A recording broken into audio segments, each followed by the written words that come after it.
This is border country, the dividing line between the British province of Northern Ireland and the Irish Republic. The border meanders for nearly 300 miles, and over the past 5 years, it's become a focal point in the middle of a terrorist war. It was created in 1922, when Ireland became a free state and Ulster remained British. The dividing line zigzags up and down. Sometimes, for brief stretches, it's along a straight road, and at other times it meanders along the middle of a river. It does this at Pettigo, where it actually cuts the town in two. The River Termine runs right through the centre of Pettigo, and the river was always the boundary between the counties of Fermanagh and Donegal. Now, when the border was created just over 50 years ago, Fermanagh elected to stay as part of the United Kingdom, to remain part of Ulster, whereas the Free State of Ireland got Donegal. Now, this crow's foot on the bridge marks the exact spot where I can step out of Britain and into the Irish Republic.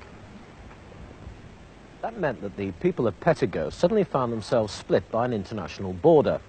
On that side, they were British, in largely Protestant Ulster, and on this side, Irish, in the largely Catholic Free State of Éire. But by and large, it didn't make all that much difference to people. True enough, a few Protestants headed back over the border from this side into Britain.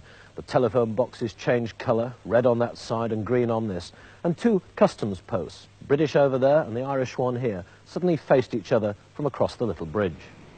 The division was a rather untidy one. It left the Orange Hall on the Irish side next to the Catholic church.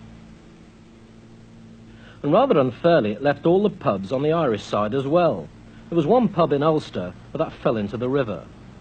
Life, however, went on as much as ever, and the two churches, glowering at each other from opposite sides of the border, were never much more than symbols.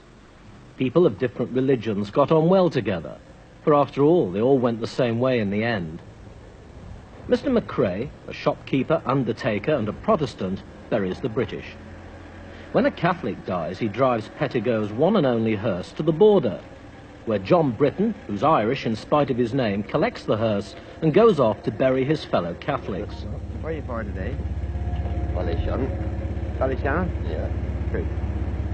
Safe journey. There are other areas of cooperation as well. This is an international meeting of sewage men, inspecting progress on a joint disposal improvement scheme.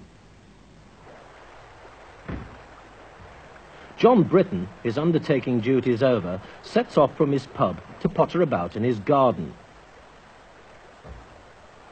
And he has to cross the border because his garden is in Britain.